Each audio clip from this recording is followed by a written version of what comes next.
Jasmine Crockett just made the biggest mistake of her political career. She walked into the hearing room and mocked Karoline Leavitt as Gen Z, who knows nothing about the law, right on live broadcast. Big mistake. Karoline Leavitt immediately fired back. Congresswoman Crockett, prepare to answer about the basic legal knowledge you've mistaken before. What happens next will end Crockett's political career forever. Hit the like button, because you're about to witness the most brutal takedown in Congress. A young face that seemed weak turned the entire room into an unprecedented shock.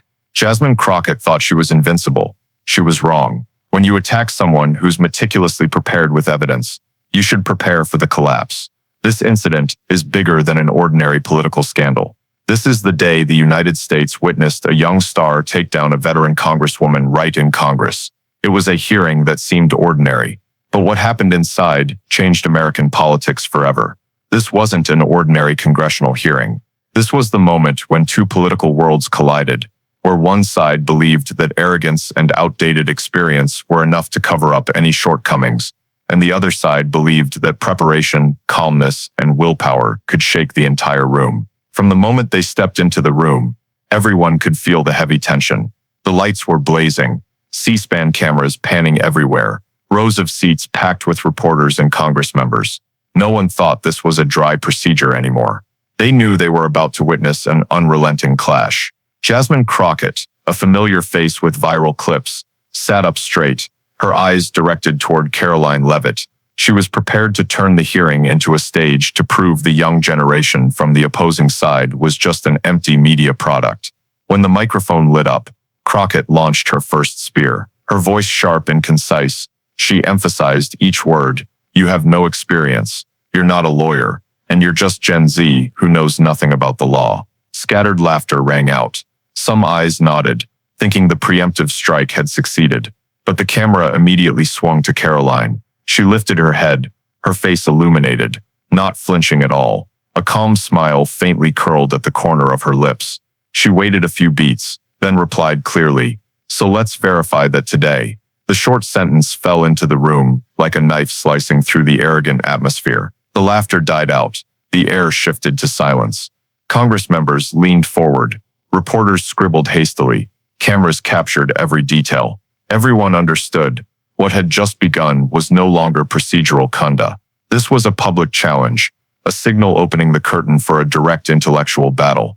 Crockett wanted to prove Leavitt was immature, but she had given the young opponent the opportunity to counter in front of the whole nation. From that moment, the context, motivations, and causes of the confrontation were clear. One side wanted to protect their position by belittling the opponent. The other chose calmness to turn the mockery into a stepping stone for a counterattack. The hearing room became an arena where one sentence could shake a career or build a new star. The room fell silent after Karoline Leavitt's short but chilling response. Yet Jasmine Crockett didn't back down at all. She leaned toward the microphone, her voice higher, deliberately emphasizing as if reading from a prepared script. The whole country knows you're only good at performing on social media. This isn't TikTok. This isn't a stage for you to act, Crockett said, her eyes quickly scanning the audience, then stopping on Leavitt with a triumphant look.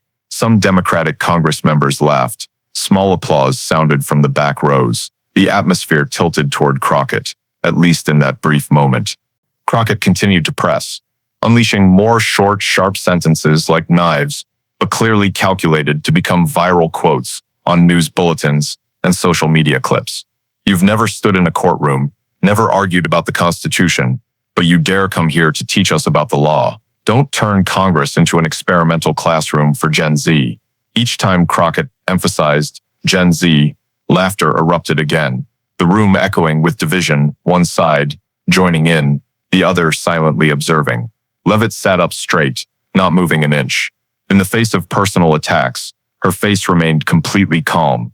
Her eyes followed Crockett, as if analyzing every word, every gesture, not letting emotions take over. She knew her opponent was trying to drag her into a verbal battlefield, where laughter and applause could shake one's psyche. But Leavitt didn't respond immediately, didn't interrupt, didn't let the mockery dominate the atmosphere. She let Crockett perform freely, letting that arrogance pile up on itself, turning into a burden. The room at this point was clearly divided into two halves. One side, Mainly Crockett's political allies, smiled, patted each other's shoulders, waiting for the next jab to satisfy the initial sense of victory. But on the other half, eyes were glued to Leavitt, not because they believed she would counter immediately, but because they were curious. Why could a young girl sit so still, unfazed in the face of a barrage of public insults? Suspense rose in their hearts, as if they were waiting for a storm from what seemed like a calm sky. Crockett noticed her opponent wasn't reacting, so she pushed the attack harder. If you think just a calm smile can make us believe you know the law, then you're wrong. That smile might fool young voters on the internet, but here, in this room, we need facts, real knowledge, and you don't have it. Crockett's voice rose high. Each sentence deliberately paused for the audience to swallow the message whole. Leavitt still sat there, her hands neatly placed on the table, only occasionally nodding lightly, as if noting each word, not a wavering glance, not a hasty gesture. With that restraint, she let Crockett become overconfident, believing she was leading the game. But Leavitt's silence wasn't weakness, it was preparation, a strategy to let her opponent push herself deeper into the trap of arrogance. Outside observers felt the atmosphere stretch to the breaking point. With every word Crockett spoke, one side of the table burst into laughter, the other fell dead silent. Two opposing energies clashed in the same room, making every breath feel heavy. Some leaned over to whisper to a friend, "She's too calm, maybe waiting for a comeback." Others sneered, "Leavitt doesn't dare open her mouth," just like what Crockett said. Crockett smiled, thinking she had the upper hand. She looked around the room, seeing her allies' eyes following with approval, hearing laughter from the back rows affirming her position. But at that moment, the atmosphere on the other side of the room was quietly shifting. People started looking at Karoline Leavitt, not with pity, but with curiosity mixed with expectation. An unexpected silence is often a sign of an impending earthquake. With her arrogant attitude, Crockett believed she had control of the situation, but she didn't realize that Leavitt's calmness was gradually turning into gravity, drawing the eyes of the entire room toward the young girl. The division was no longer just in laughter and silence, but becoming two extremes. One side intoxicated with the moment of mockery, the other waiting for the moment of explosion. And that very waiting was giving Leavitt an invisible advantage, preparing for the counterattack that the whole room couldn't yet foresee. The room grew heavier as Jasmine Crockett continued to display her arrogance. The laughter from her supporters still echoed, but others began to sit up straight, their eyes focused on Karoline Leavitt, as if waiting for the young girl to speak.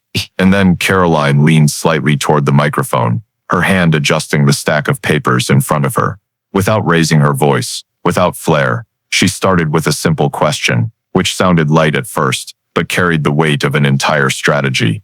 "Congresswoman Crockett, can you briefly explain what the doctrine of separation of powers in the U.S. Constitution stipulates?"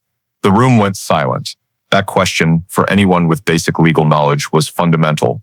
But Crockett raised her eyebrows, slightly leaning back in her chair. She began to ramble. Separation of powers. Of course, it's about the government not being allowed to interfere too much, that everyone has the right to free choice.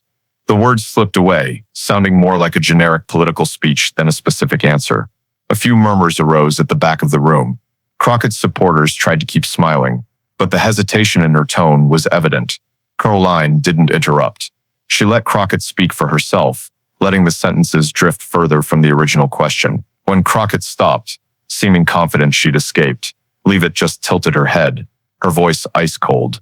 "So what about the three basic branches of power stipulated by the Constitution? Executive, legislative, judicial. Did you forget something?" A small "oh" sounded from the room. Crockett pursed her lips, smirking as if it was just a minor detail. But for those watching live, especially legal experts, they knew that a congresswoman rambling and missing the key point like that was an inexcusable basic error. Leavitt continued, not letting the gap cool down. Then another question.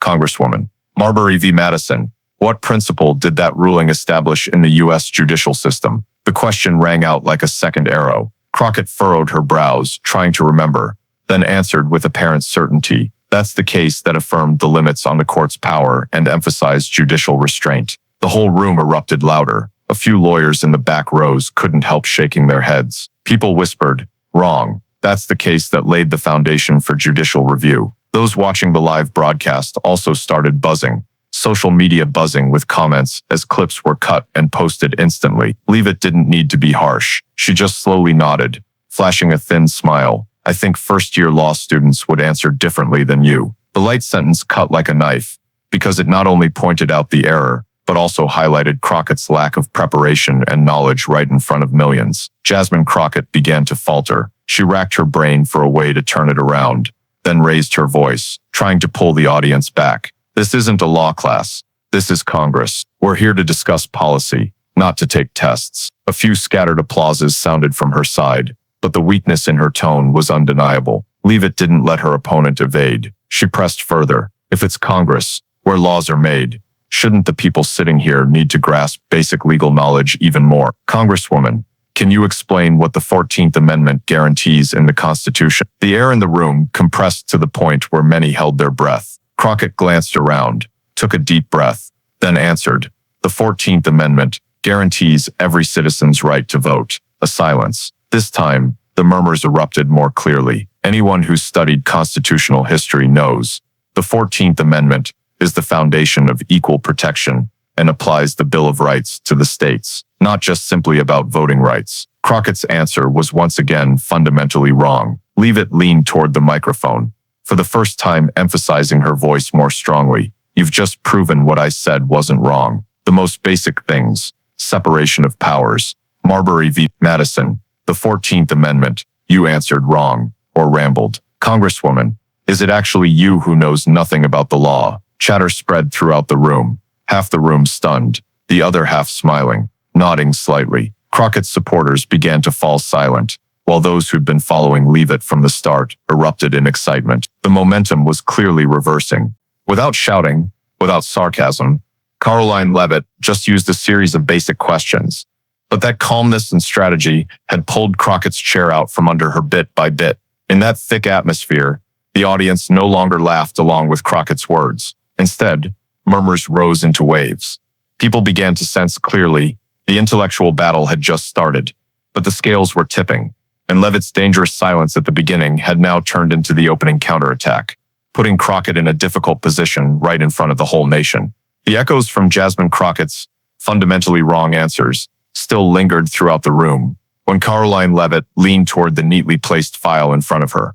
Without haste, she pulled out a few printed sheets, holding them up to the camera lens as if she'd anticipated this moment for a long time. Congresswoman Crockett, she said, her voice even and firm, in your interview with MSNBC on March 12th, you stated that the First Amendment guarantees the right to healthcare access. Do you remember saying that? A wave of murmurs immediately spread. Some reporters looked up from their keyboards, scribbling faster. Crockett frowned, pursed her lips, then scoffed. That quote was taken out of context. What I meant was that freedom of speech includes the right to be heard about community healthcare needs.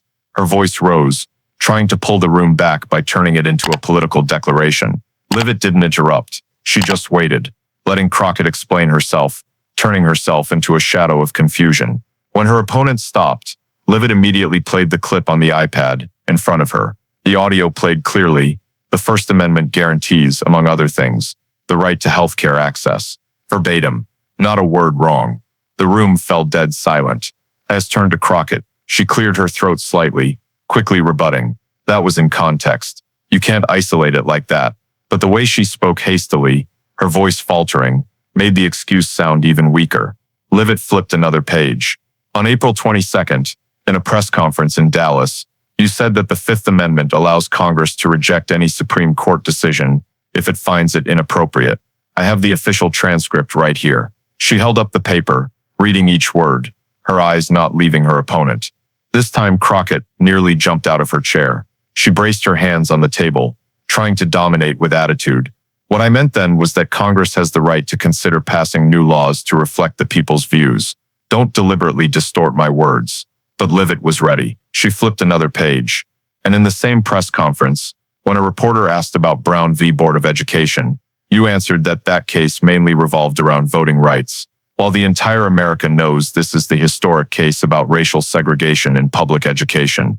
A collective "oh" sounded from many sides of the room. A few Republican Congress members grinned, while legal experts in the back rows couldn't hide their astonishment. Crockett waved her hand lightly, trying to laugh to lessen the weight. I spoke hastily. That happens to all of us. But whispers spread everywhere.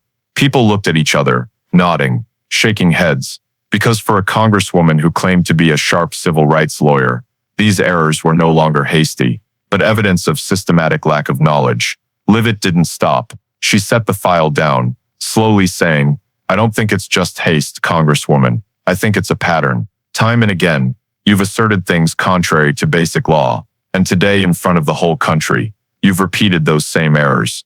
The air in the room suddenly became thick. The initial mocking laughter had vanished. Crockett's supporters sat silent, eyes averted. Meanwhile, the audience who'd been anxiously following Leavitt were now more focused, sensing that the scales were tipping heavily toward the young girl. Crockett, realizing the situation, tried to counter. She tapped her fingers hard on the table, her voice rising high. "This is a hearing, not a trial. You can't turn this place into a personal interrogation. The people elected me here, not to be subjected to recording and quoting tricks." A few scattered applauses sounded, but then faded when Leavitt looked up, replying succinctly, "Exactly, this is Congress.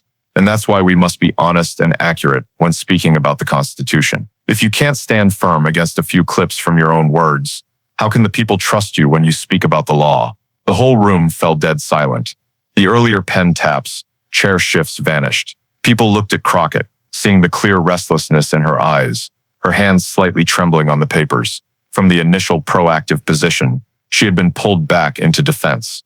And Leavitt, with the prepared documents, by quoting her opponent's own words, had built a perfect legal trap, making arrogance no longer a weapon but a burden. No more laughter, no more cheers. Only a heavy silence enveloped the entire room. Everyone understood. From this moment, the game had changed. Crockett was no longer the attacker. She was defending, staggering before the next blow landed. And Karoline Leavitt, with her calmness and step-by-step preparation, had taken control of the momentum. The atmosphere in the hearing room became heavy after Karoline Leavitt publicly quoted Jasmine Crockett's past misleading statements. Silence enveloped, as if the entire room was waiting for the next blow. And then, Leavitt looked up, her eyes cold, her voice not loud but echoing clearly. "Let's get into the most foundational knowledge." That sentence was like an opening for a real interrogation. The whole room immediately fell quiet. All eyes focused on the two women sitting opposite each other. Crockett awkwardly adjusted her microphone, trying to appear calm, but the tension was evident in her hands gripping the stack of documents tightly. Leavitt straightforwardly, "Congresswoman, can you tell me what principle the Marbury v. Madison case established in the U.S. legal system?" The question seemed simple. Almost every first-year law student knows it.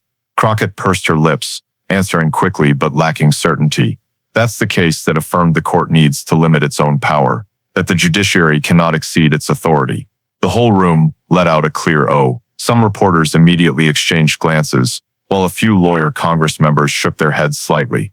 Everyone knew Marbury v. Madison is the historic case that established judicial review, the Supreme Court's power to review the constitutionality of laws. Crockett had made a fundamental mistake, and no one overlooked that error. Leavitt showed no glee. She just nodded slightly, made a note on paper, then continued, "Congresswoman, what is the most important thing the 14th Amendment stipulates? Please answer briefly." Crockett blinked repeatedly, then answered, "The 14th Amendment is to ensure every citizen has equal voting rights, without discrimination." A buzz spread throughout the room. Some journalists quickly tweeted on their phones. Leavitt tilted her head slightly, her eyes sharp.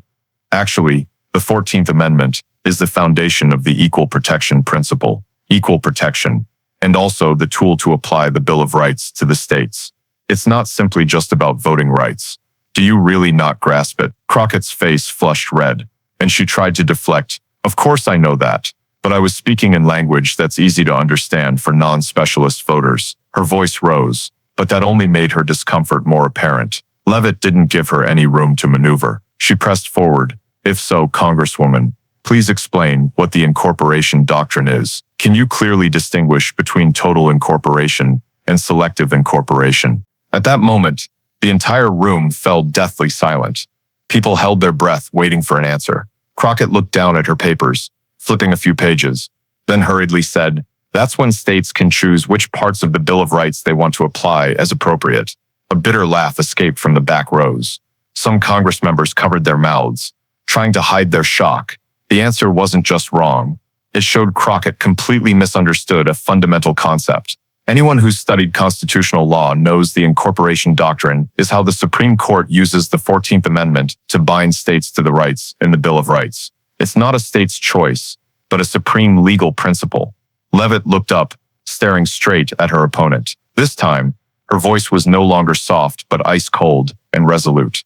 Congresswoman Crockett, you've just answered all three of the most basic questions incorrectly. A landmark case, a crucial amendment, and a foundational doctrine. You've either gone off track or dodged them. This shows you truly know nothing about the law. The sound of that statement echoed like a hammer striking the table. The entire room froze. Crockett's supporters no longer clapped or laughed mockingly. Anxious glances appeared, many looking down to avoid the cameras. Meanwhile, on the other side of the room, faint smiles began to emerge, mixed with utter astonishment. Crockett opened her mouth to retort, but her voice faltered. She stammered, "I'm not here to be questioned like a first-year student.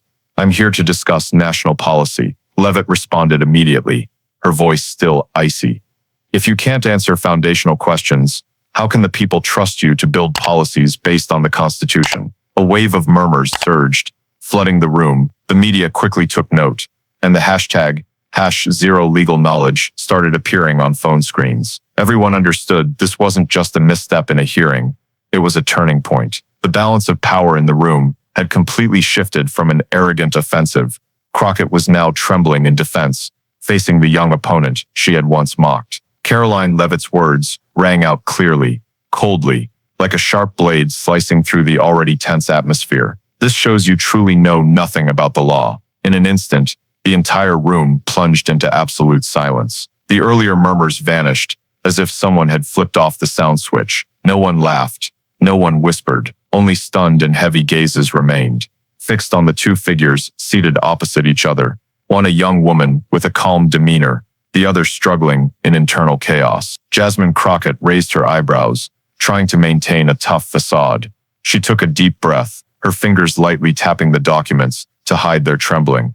Her voice burst out, higher than usual. You're deliberately turning a serious hearing into a law school exam. This isn't a classroom, Karoline. I'm here as an elected congresswoman, not to have you judge my legal competence." But as those words fell, the room remained silent. Crockett's voice, instead of exuding authority, quivered slightly at the end, like a struck bell that didn't resonate, only emitting a faltering sound. The C-SPAN cameras immediately captured her face, wide eyes, dry lips, and hurried breaths she couldn't conceal. The lens then panned to Karoline Leavitt. She sat upright, her gaze calm, hands clasped on the table. Her face didn't waver, but the faint smile at the corner of her lips became a focal point, showing the room her confidence. The contrast was stark, one side struggling to hold ground, the other calmly savoring a moment everyone knew belonged to her. In the back rows, a few Republican Congress members exchanged glances, a slight nod, as if confirming Leavitt had just floored her opponent. Meanwhile,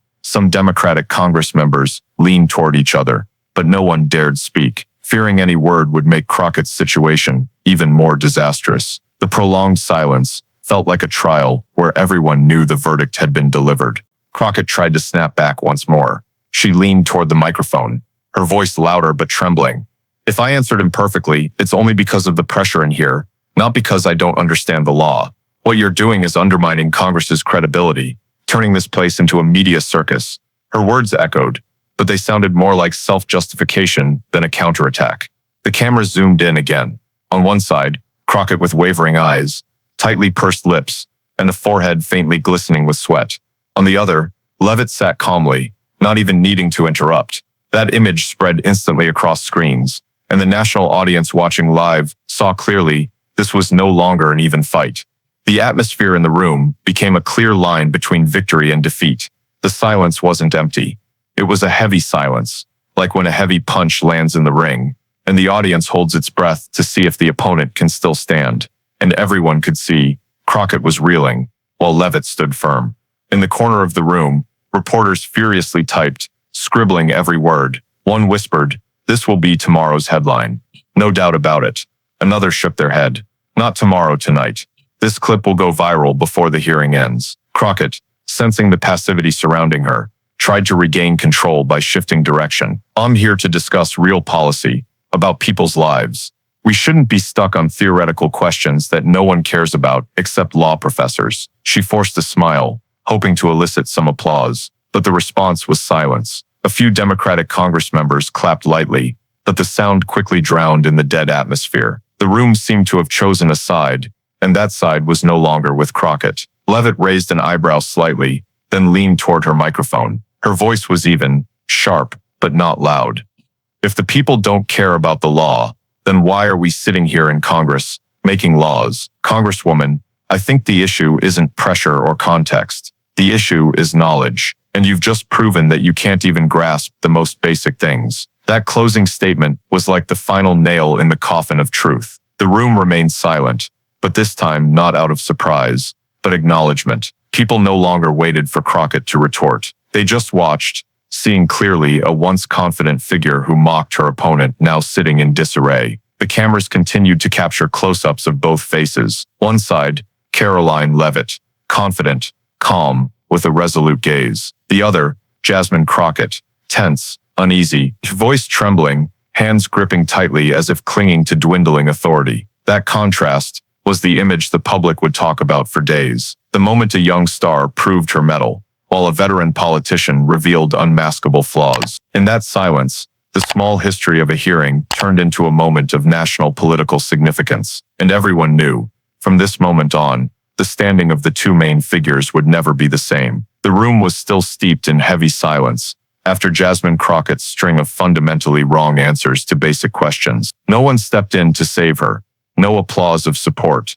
No political ally dared interrupt to ease the atmosphere. All eyes, all lenses, were on Karoline Leavitt, and she knew this was the moment to deliver the decisive blow, to end the chess game that had begun with Crockett's arrogant opening mockery. Leavitt leaned down, slowly opening a thick file. She pulled out sheets clipped with highlighters, placing them neatly on the table, the sound of flipping pages ringing clear in the eerily quiet room, where even Crockett's hurried breaths could be heard. Congresswoman, Leavitt began, her voice calm but her gaze icy. I'd like to revisit some of your public statements about U.S. law. These aren't my fabrications. These are your own words, recorded, documented, and preserved in official records. She held up a printout, facing the camera.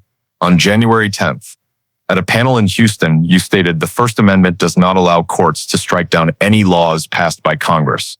Do you recall that? Crockett frowned, her voice sharp.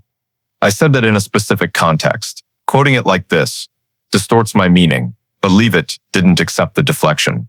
She tapped her iPad, and the video played instantly. Crockett's voice clear, verbatim. The room fell silent, with no one able to defend her. Leavitt continued.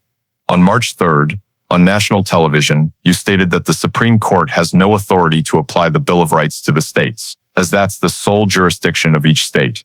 I have the transcript and video here. Once again, the evidence played. And once again, Crockett's face contorted, trying to find a rebuttal but unable to. These were her own words. Undeniable. The room began to buzz. The Congress members who had laughed gleefully when Crockett mocked Leavitt now sat silent, fingers tapping lightly on the table, eyes avoiding the cameras. The shift was clear from the aggressor. Crockett was now being dissected, her legal errors exposed to the light before millions of viewers. Leavitt didn't rush. Each question, each piece of evidence, like a precise cut. She flipped another page. On May 15th, at a press conference in Dallas, you said the Brown v. Board of Education case was a precedent, primarily about voting rights. Let me remind you, that's the historic case about racial segregation in education. As a congresswoman, as a lawyer, how could you make such a mistake? An "oh" echoed through the room. Crockett flushed, pursed her lips, but couldn't respond.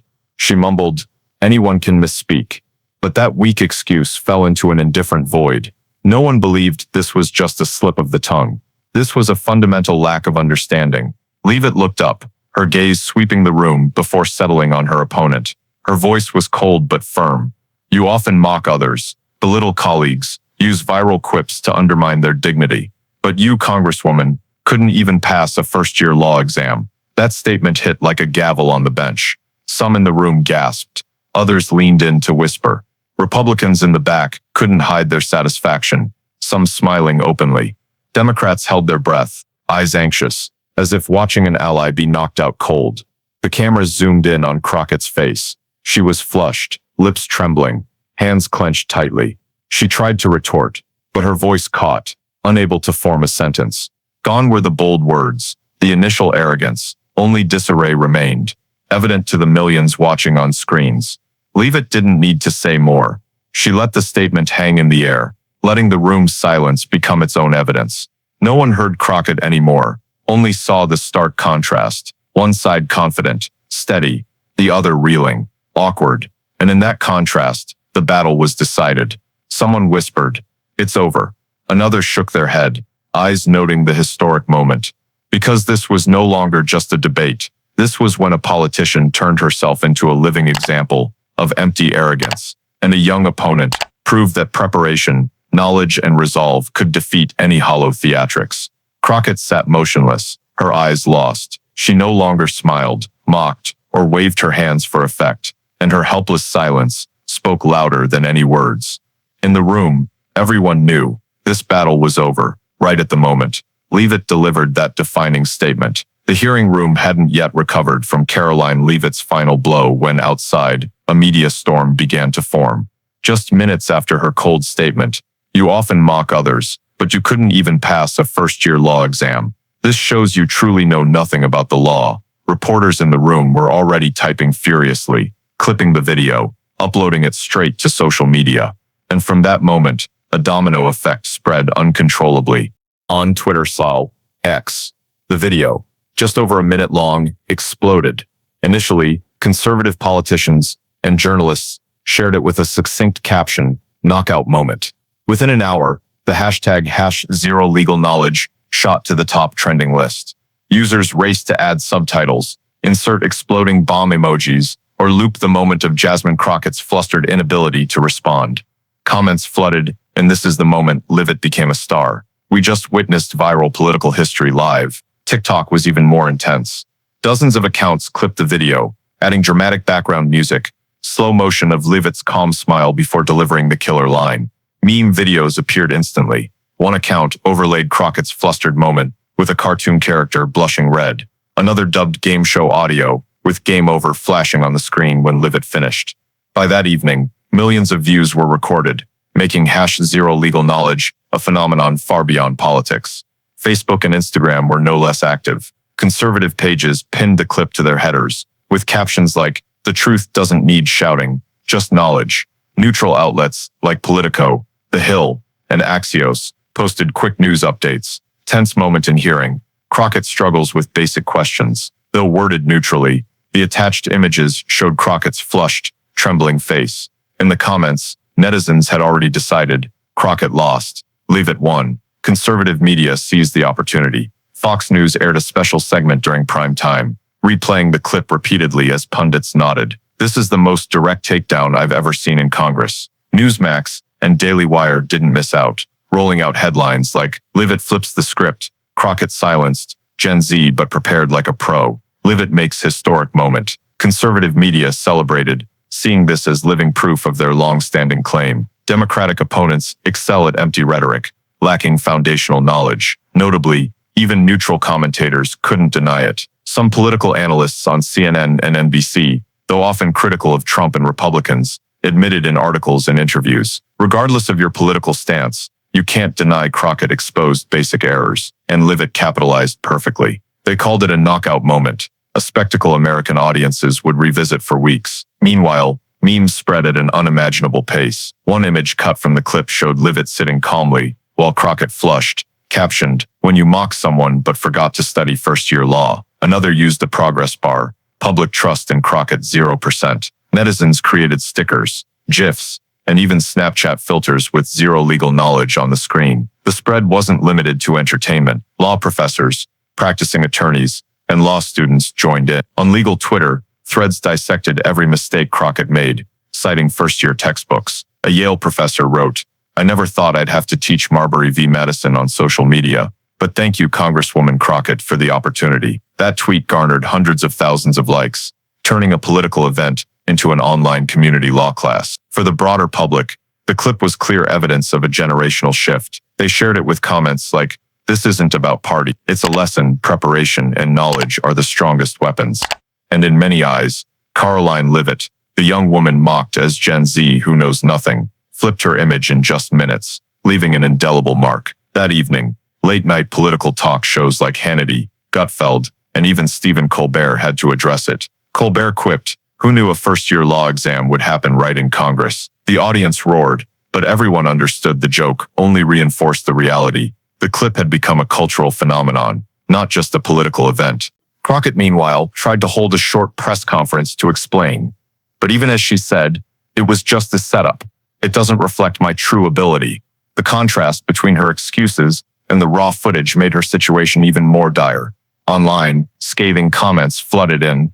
"You say it's a setup, but who can be set up by first-year knowledge?" Within 24 hours, the clip surpassed 50 million views across platforms. Some media experts called it the fastest-spreading political clip of the year, and the numbers kept climbing. That night, as news channels recapped the event, no one remembered the policy discussions from the hearing. The only thing people remembered, shared, and discussed was Leavitt calmly at the microphone, and Crockett flushed, voiceless, unable to answer. This was no longer a clash in a closed hearing room. It had become a national media phenomenon, and in that phenomenon, one lost credibility beyond salvage, while another rose as a new star on the political stage. The next day, Jasmine Crockett appeared in a small press room outside the Capitol. Flashing lights blinked. Dozens of reporters crowded with questions. But the atmosphere wasn't like the usual press conferences where a congresswoman could confidently steer the narrative. Crockett stepped out, her face tense, a forced smile trying to mask a sleepless night. At the podium, she began with a high-pitched tone, aiming to regain the upper hand. "What happened yesterday was a setup, not reflective of my true ability. Those questions were designed to be difficult, not to serve the people." She continued, "I didn't come to Congress to take a first-year law exam. I came to fight for policy, for social justice, for the forgotten. We shouldn't let cheap theatrics like this distract us." Crockett's voice grew sharper, but that sharpness lacked weight. The cameras zoomed in, and everyone could see the tense lines around her eyes, her hands gripping the wooden podium tightly, and her wavering gaze. But as soon as she finished her opening statement, social media erupted again. Clips flooded Twitter X. One side showed Crockett at the press conference, saying it was just a setup. The other replayed the previous night's live broadcast, where she stumbled over answers about Marbury v. Madison and the 14th Amendment. A prominent account wrote, "A setup. This is first-year law knowledge. No one can set up a lack of preparation." Thousands of likes and shares turned her attempt at clarification into a new punchline. On TikTok, the parody videos were even harsher. Users paired Crockett's press conference claim of trick questions with cartoon footage of Jerry the Mouse, trembling with a test pencil, captioned, "Is this a trap or just a basic exam?" Another clip added tense music, cutting to Leavitt's calm smile opposite Crockett, with the caption, "Not a trap, just the truth." Mainstream media offered little support for Crockett. The Hill wrote, "Congresswoman Crockett's attempt to justify herself met fierce public backlash as the original clips continued to spread relentlessly." Axios noted, "The blame the setup strategy seems to backfire, further highlighting her weakness in the confrontation." Even CNN, typically softer on Democrats, reported with a cold neutrality.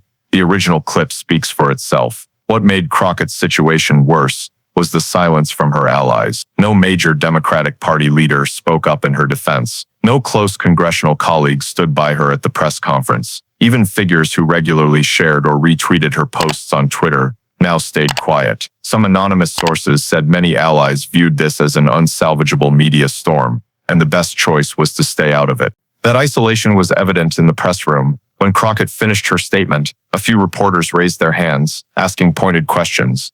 "If it was a trap, why did you get so many basic constitutional questions wrong? If you say theory doesn't matter, what basis will Congress use to make laws?" She tried to dodge, answering vaguely, "The people want solutions, not theory," but that response instantly became fodder for mockery. A lawyer who doesn't need law.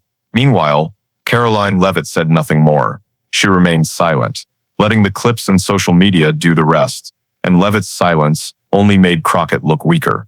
One side composed, needing no defense, the other flailing in explanations that exposed more gaps.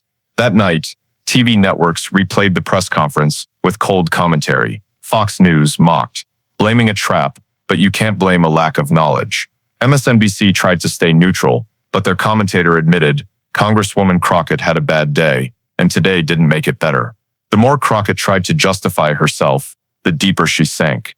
Trust from loyal voters wavered, political allies stayed silent, and the public concluded she had lost. From someone who entered the hearing room with arrogant confidence, she now faced the reality no one was on her side anymore.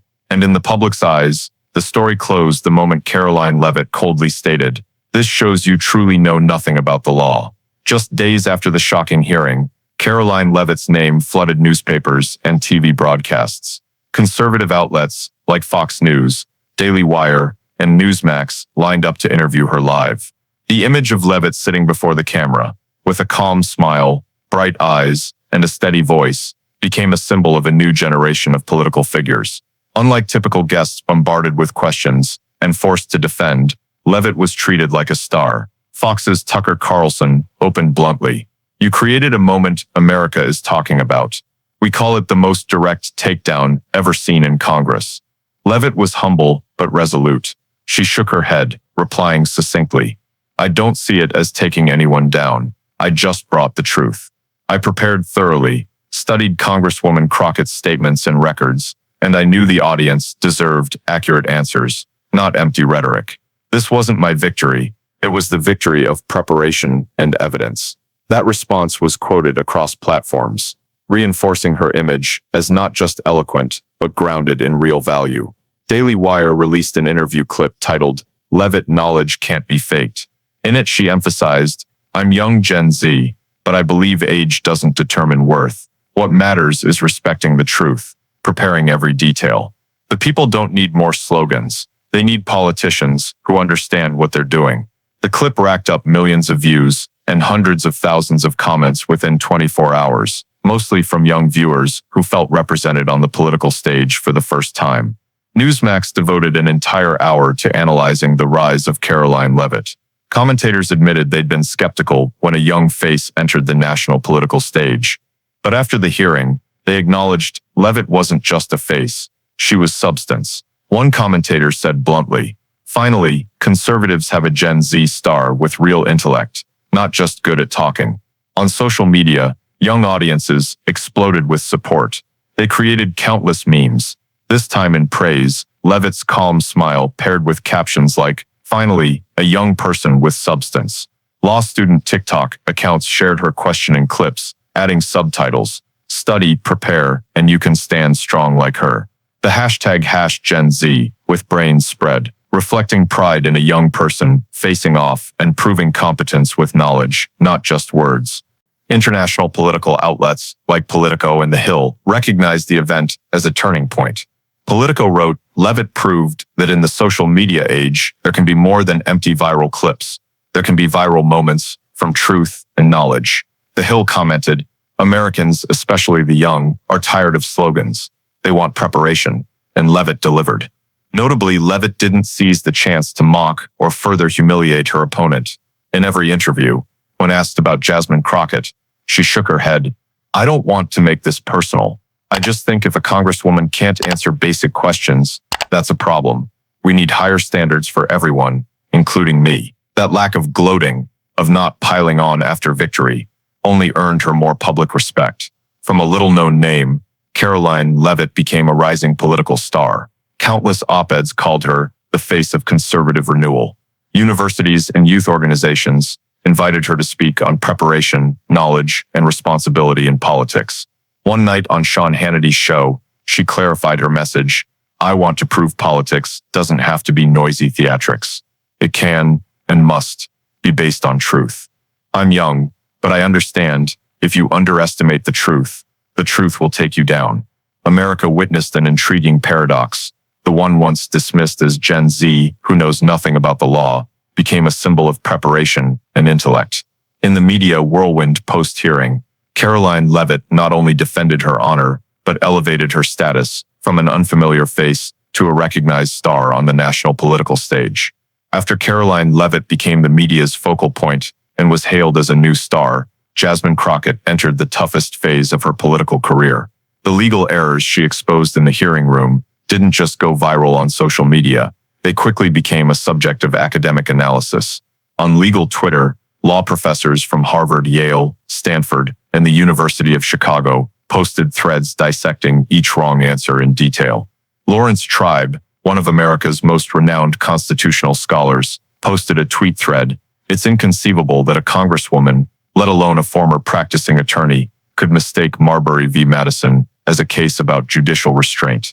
That's the most foundational knowledge. The case established judicial review, the backbone of U.S. constitutional law. The thread was shared hundreds of thousands of times, fueling a broader wave of mockery. Some experts were less harsh, but couldn't hide their disappointment. Yale's Akil Reed Amar commented in an interview, "We can forgive minor factual errors, but conceptual mistakes at this level are inexcusable. They show a lack of preparation, and worse, a disregard for basic legal knowledge." Before long, clips of Crockett's wrong answers about the 14th Amendment and the incorporation doctrine were used in classrooms. At a University of Michigan Law School lecture, a professor showed the clip to hundreds of students, saying, "This is a perfect example of why we can't study superficially. Constitutional knowledge isn't just for quoting. It must be deeply understood. Otherwise, you risk becoming a national laughingstock." The students laughed, but quickly fell silent, grasping the gravity of the lesson. Other law schools followed suit. A Georgetown professor wrote on an internal forum, "I just showed the zero legal knowledges clip as a case study. Results students laughed, then felt scared. They realized the lack of preparation can destroy credibility instantly." The phrase lack of preparation became a label stuck to Crockett. Meanwhile, political opponents didn't miss their chance to capitalize. Republican Congress members, in subsequent sessions, repeatedly referenced the incident as proof. One quipped, "Let's hope Congresswoman Crockett isn't drafting laws based on the 14th Amendment, because her definition is overly creative." The room laughed, while Crockett sat silently, unable to respond. Conservative media kept rubbing salt in the wound. Daily Wire ran a headline, "Jasmine Crockett, from civil rights lawyer to first-year law example." Fox News aired a commentary clip. "When arrogance lacks knowledge, the result can only be failure." Neutral outlets used milder language, but still emphasized the fallout. Congresswoman Crockett's credibility faces serious questions after an unconvincing performance. Within the Democratic Party, many former supporters began distancing themselves.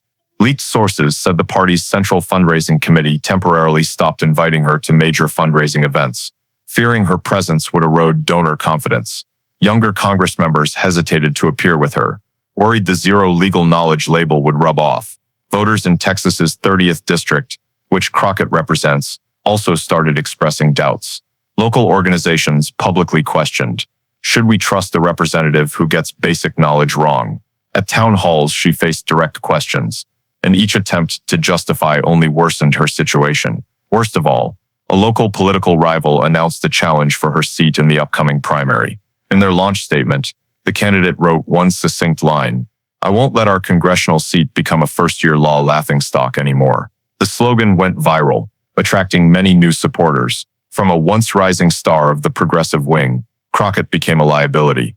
The arrogance that once fueled her viral moments turned into a double-edged sword, betraying her before millions. While Karoline Leavitt was increasingly praised as a symbol of preparation and intellect, Jasmine Crockett was remembered as a vivid example of the consequences of underestimating knowledge. Jasmine Crockett's rapid decline opened a massive void in the media and voters' minds, which Karoline Leavitt filled almost instantly. Within a week of the hearing, her social media accounts surged by hundreds of thousands of followers. On Twitter X, her post after the confrontation, "The truth doesn't need rhetoric, just preparation," hit over 1 million likes. On Instagram, short videos of her calmly facing Crockett's attacks spread widely, making her a Gen Z with substance icon for young conservatives. Beyond social media, Leavitt capitalized on the wave of support for political fundraising. Her campaign office announced an impressive figure, over $3 million raised from individuals nationwide in just 72 hours post-hearing. Notably, most came from small donations under $50, a clear sign she resonated with young and middle-class voters, who rarely get excited about traditional conservative figures. Analysts called it a historic boost for a new political figure's career. While the public was still buzzing, Leavitt published a long article in National Review titled "Practice Over Performance." It opened with a maxim she repeated in interviews. You can deceive with slogans, but you can't replace real knowledge. In the piece, she detailed how she and her team spent weeks researching, analyzing Crockett's past statements, preparing every document, every quote. Leavitt asserted, it wasn't a trap, it was responsibility. When you represent the people, you have no right to be unprepared. The articles spread widely, were published in full by conservative outlets like Daily Wire, The Federalist, and Washington Examiner. Even some neutral platforms quoted it, seeing it as a manifesto for the young political generation, prioritize knowledge and preparation over arrogance. On social media, the hashtag #PracticeOverPerformance emerged, becoming a counter-slogan to typical political styles. A golden opportunity came when the Conservative Political Action Conference, CPAC, invited Leavitt to speak at its opening session, a privilege usually reserved for veteran or established stars. As she took the stage, the room erupted in cheers. She opened, I'm Gen Z, and I believe my generation isn't just about memes or videos. We can lead, we have knowledge, and we're ready. Her 20-minute speech was the conference's highlight. Leavitt emphasized the difference between practice and performance, between truth and slogans. She recounted the silent moment in the hearing when truth exposed itself and bold rhetoric became meaningless. That's when I realized America needs a new generation of leaders, those who dive into truth, not run from it. The audience gave a standing ovation, many holding up phones to record. Within hours, the speech video garnered millions of views on YouTube and TikTok. Commentators called it Leavitt's official debut as a leading new generation figure for conservatives. From a young press secretary once underestimated, Leavitt became a symbol of preparation and intellect. Talk shows from Sean Hannity to Ben Shapiro invited her repeatedly. Analysts hailed her as Gen Z, but more mature than many veteran Congress members. Most importantly, she won the trust of young voters who rarely find common ground in conservative politics. Increasingly, Karoline Leavitt's image crystallized not a fleeting phenomenon, but a young politician leveraging opportunity to build a lasting foundation. She proved her victory wasn't just from a clever hearing moment, but from strategy, thorough preparation, savvy use of social media, and turning short-term wins into long-term credibility. From here, observers no longer asked if Karoline Leavitt would become a political star. They only asked, how far will she go? After Karoline Leavitt fully capitalized on her victory to fundraise, publish articles, and appear at CPAC as a new icon, the story of her clash with Jasmine Crockett showed no signs of cooling down. Instead, it exploded into a nationwide debate, spreading from newsrooms to coffee shop tables, from law classrooms to late-night entertainment talk shows. Mainstream media outlets asked, is it fair to grill a politician with detailed legal knowledge? On CNN, some commentators argued Leavitt turned the hearing into a law school exam, unnecessary in the context of congressional policy discussions. A guest said, a Congress member's job is to represent the people, not prove they remember every case law. MSNBC agreed, suggesting the confrontation reflected political polarization more than legal competence. But on TV audiences, and especially social media, the sentiment was entirely different. Most of the public believed Crockett put herself in a tough spot with her initial arrogance. Had she not mocked Leavitt as Gen Z, who knows nothing about the law, she might not have been forced to answer basic legal questions. A law student wrote on Twitter X, no one forced a congresswoman to answer questions like in class, but if she belittles her opponent over legal knowledge, she has to prove she's better, and clearly, she failed. Many neutral journalists made similar arguments. The Hill noted, the issue isn't the questions, but the arrogance. Crockett opened with personal mockery and ended exposing her own lack of preparation. Leavitt didn't set a trap. Crockett walked into one. Politico went further. In the digital media era, a small misstep can go viral. But this wasn't a small misstep. It was a series of fundamental errors, and the public won't forgive. From these debates, a new phrase emerged in media and social media, the Leavitt takedown. It was simply defined as exposing an opponent's weakness with meticulous preparation and factual knowledge, letting them reveal their own emptiness. The term quickly became a meme, appearing in political commentary and even everyday language. A TikTok user joked, my boss forgot the entire report today, got grilled by clients, a total Leavitt takedown. Late-night talk shows didn't miss out. Stephen Colbert quipped, "You can learn two things from Crockett. One, don't mock someone about the law unless you really know it. Two, don't mess with Gen Z on livestream." Meanwhile, Fox News hosts endlessly praised Leavitt. This proves the new generation doesn't just tweet, they can take down the arrogant right in Congress. Notably, even independent voters, typically avoiding political shouting matches, lean toward Leavitt. In a quick YouGov poll, 62% of respondents said the legal questions were fair, since Crockett mocked her opponent first. Only 28% agreed that Leavitt went too far.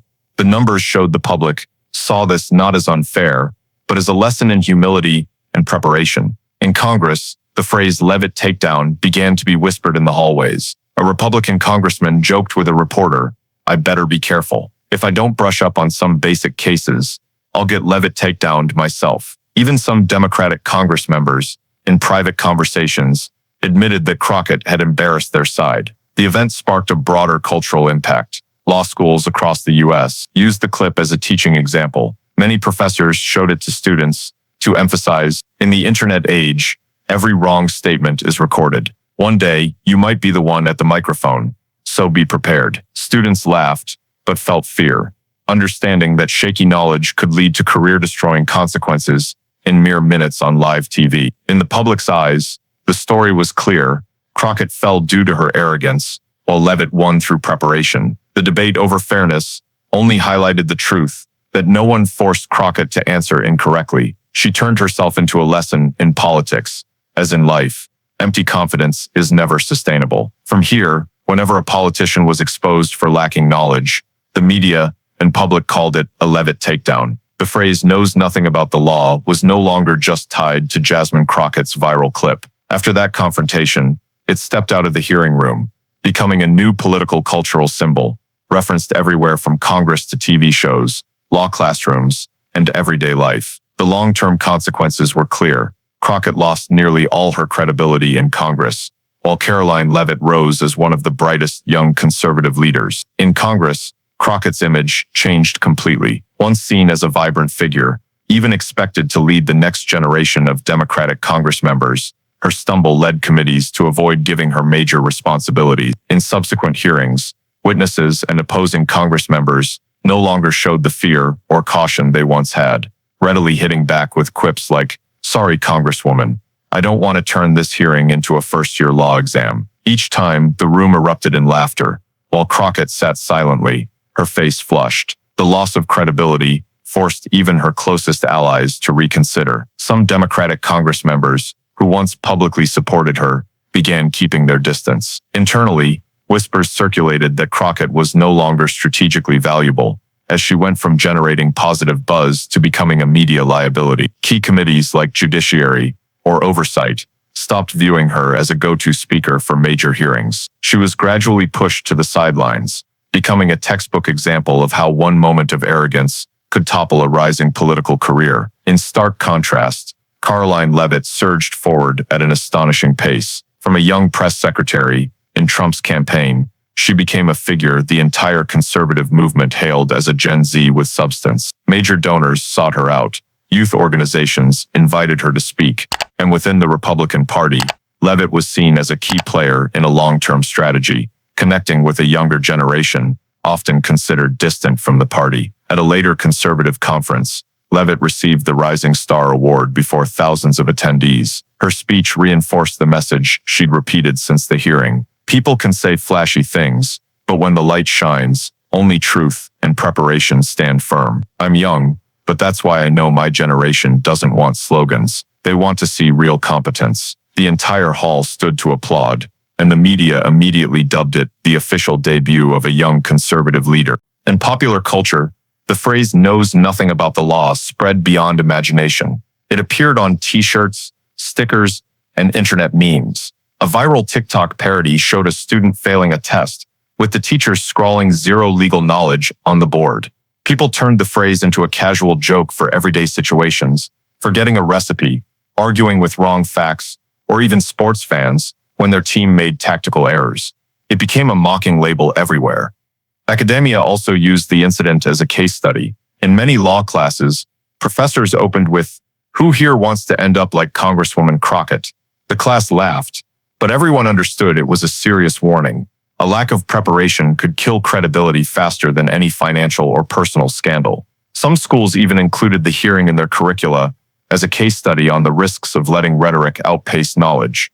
In American politics, the Leavitt takedown became a defined concept. Commentators used it to describe any moment a politician was publicly exposed for lacking knowledge or preparation. A Politico reporter wrote, "When Crockett fell, Leavitt didn't just win a fight, she set a new standard.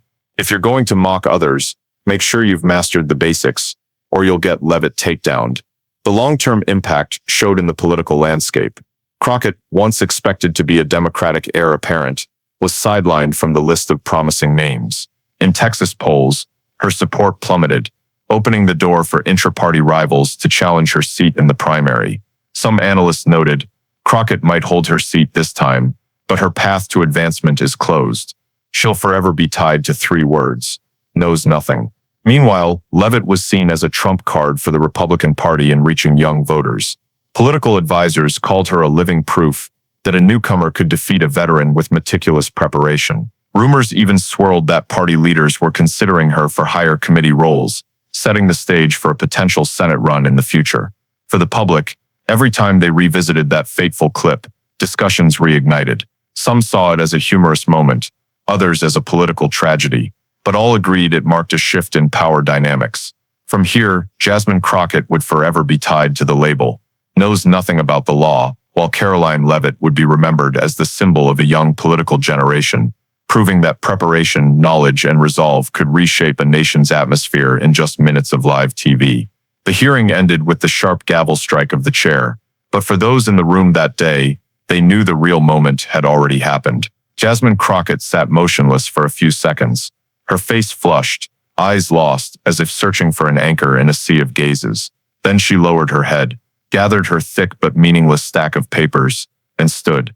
No applause, no handshake, no ally approached. She walked away silently, her figure shrinking in the frame of the still-rolling cameras. The door closed behind her, and almost no one noticed. In contrast, minutes later, Karoline Leavitt stepped out of the room. As the door opened, a flood of flashing lights hit her. Reporters crowded, microphones thrust forward, questions pouring in. "Do you think you completely took down Crockett? What's your message to the younger generation?" Leavitt smiled, shielding her eyes from the glare, walking steadily through the crowd. She didn't answer hastily, only nodding lightly, letting her composed demeanor speak volumes. Outside, a waiting crowd cheered. Many young people held up phones live streaming, shouting her name.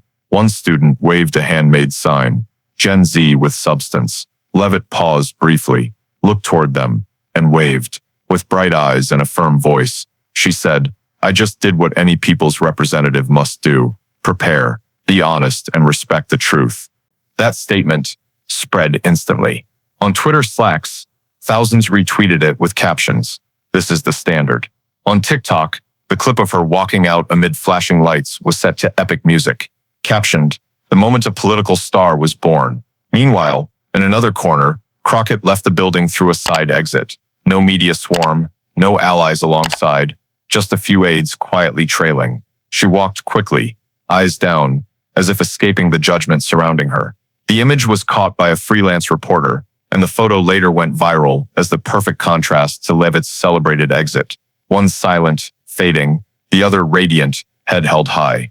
That evening, TV networks replayed the entire sequence. Fox News called it a turning point for the new generation. Politico ran the headline, "Leavitt becomes icon after showdown." Even neutral writers admitted, no matter who you support, you can't deny preparation decided the victory. But the story didn't end. On political forums, debates raged. Could Crockett recover, or was this the end of her career? Was Leavitt a short-term phenomenon, or would she rise to national leadership? No one had answers, and that's why the public couldn't stop watching. One thing was etched in stone. That moment wasn't just one person's failure, but proof of an unchanging rule. When truth and knowledge are weighed against arrogance and empty rhetoric, the scales always tip toward truth. Amid the relentless flashing lights, surrounded by media, Karoline Leavitt walked with a confident smile, and in the silence behind the closed door, Jasmine Crockett faded without a farewell. Those two contrasting images, side by side, were the open-ended conclusion to a story all of America witnessed. In an era of blurred truth and fiction, preparation and solid knowledge will always triumph over empty arrogance. The story of the clash between Jasmine Crockett and Karoline Leavitt wasn't just a heated congressional debate. It was a mirror reflecting deeper issues in modern American politics. Crockett entered the hearing with arrogance, opening with mockery of her opponent. "You have no experience. You're not a lawyer. Gen Z who knows nothing about the law." But that hubris became the trap that led to her collapse. When Leavitt relentlessly posed basic questions about Marbury v. Madison, the 14th Amendment, and the incorporation doctrine, Crockett not only answered incorrectly, but dodged, only to be met with the cold conclusion, "This shows you truly know nothing about the law." That moment redefined the power balance before the public's eyes. Afterward, the knows nothing about the law clip spread like wildfire, from Twitter X to TikTok, becoming a national meme and a new political cultural symbol. The lesson was clear: in the age of live media, where every mistake is recorded and spreads instantly, arrogance and empty rhetoric have no place. Crockett lost credibility due to her lack of preparation, while Leavitt became a star by proving the value of knowledge and composure. The American people need to see that politics can't rely solely on slogans or viral clips, but must be grounded in real competence to represent the nation. For leaders, this story is a reminder that power doesn't shield anyone from the truth. Only serious preparation and solid understanding keep them standing. In a democratic nation where the public grows increasingly vigilant and discerning, those who underestimate foundational knowledge will pay a price, while those who value truth will lead the future. Thank you for following this dramatic story to the end. Don't forget to subscribe to the channel to catch more sizzling analyses of American politics. See you in the next video, where we'll continue dissecting fierce showdowns and the real lessons behind power and words.